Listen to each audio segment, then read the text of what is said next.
Good afternoon, everyone. Today, I'm going to be telling you guys about the history of volleyball. To begin with, sports history.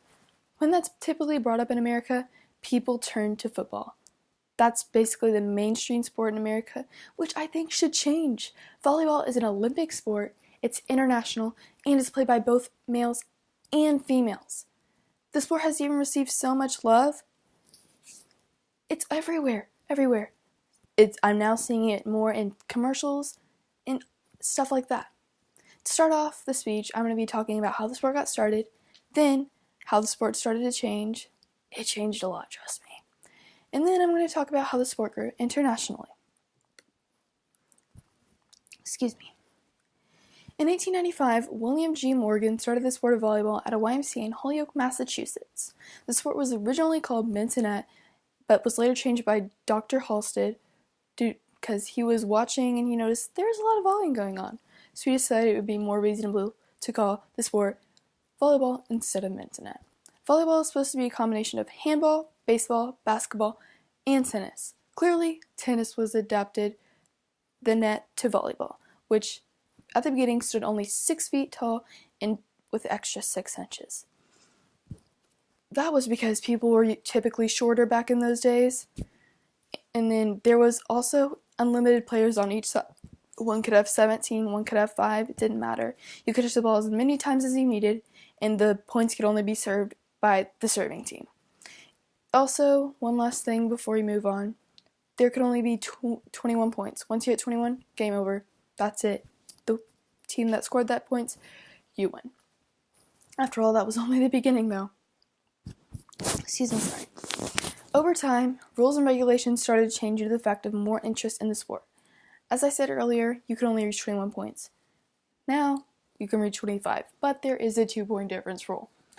You could have 26 to 24. As long as there is a 2-point difference, you are good. Like I said, 26-24, you don't have to reach 26. Yes, you do.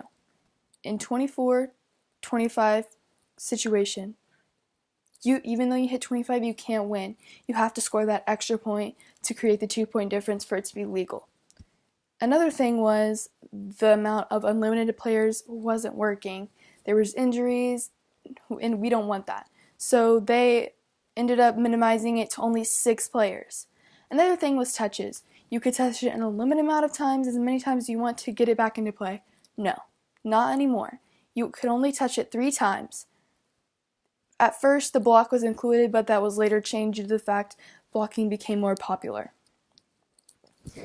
Another thing was the ball could only be a legal touch, and not be dead if it was touched from your waist above. That was later changed to where you can touch any part of your body due to the fact that some balls were pretty hard to get. Another thing was the ball. Yeah, the most important part of the sport. It was originally played with the bladder of a basketball, which ended up not working so well. Then they created a white ball. William G. Morgan actually went to Spalding, and they created a ball together. Now, it's very colorful, so people can see on TV and make sure they can see the ball. Here's another example. This is the one I use when I go to tournaments on the weekends. I said it.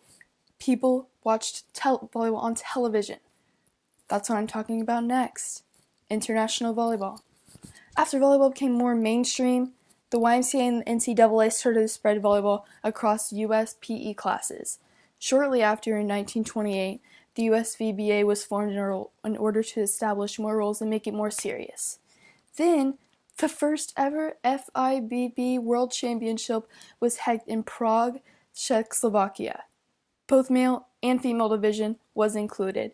Then, in the Tokyo Olympics in 1964, volleyball was included. Yes, both a male and a female division was there. Even today, volleyball is a big deal across the world. In the grand scheme of things, volleyball has definitely changed the lives of many people. It's mainstream and it is on the rise.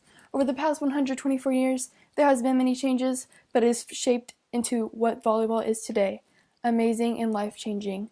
Next time you have nothing to do, pick up volleyball and play. Why not?